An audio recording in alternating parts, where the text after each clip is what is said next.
अपना पचन का हमार दिल से राम राम है। अपना पंचन कट्टे हम अजूरी गीत सुनाई थे। ये शादी ब्याह में गाया जाते हैं अजूरी, और जब तक न गावे तो अच्छा नहीं लागे। यहीं से अपना पंच ये अट्ठे अजूरी गीत सुनी और लाइक कर दे और शेयर सब्सक्राइब जरूर कर दे।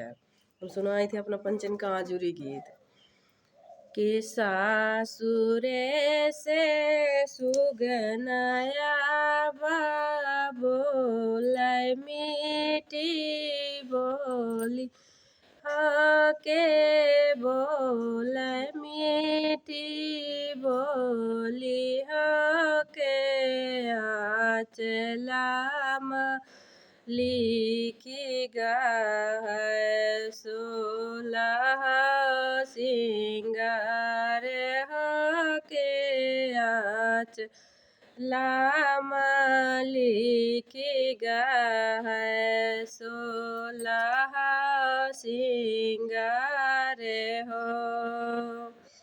सासुरे से सुगनाया बोल मीठी बोली हो कि बोल मीठी बाड़ी हो के आचला माली खीगा है सोलह सिंगार हो किया चला माली खीगा है सोलह सिंगार हो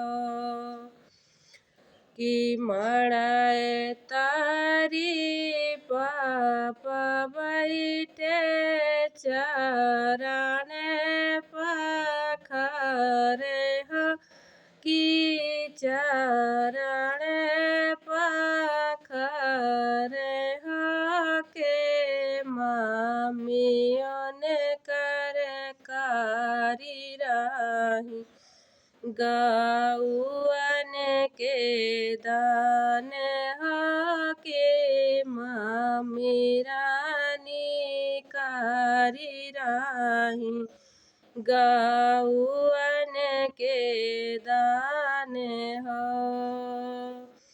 सासुरे से सुगनाया बोल मीठी बोली हो कि बोल मीठी बाड़ी हो के आचला अमाली खीगा है सोलह सिंगार हो के आचला माली खीगा है सोलह सिंगार हो।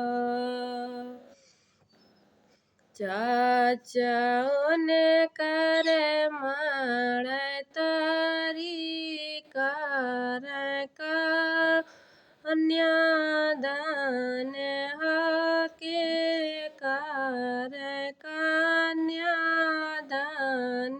हो के चाचियों ने कर कारी रही गौअन के दान हो के चाचियों ने कर कारी रही गौअन के दान हो। सासुरे से सुगनाया बोल मीठी बोली हो के बोल मीठी बोली हो के आचला माली खीगा है सोलह सिंगार हो। भैया उन कर कारी रहे सोनमा के दान हो के सोनमा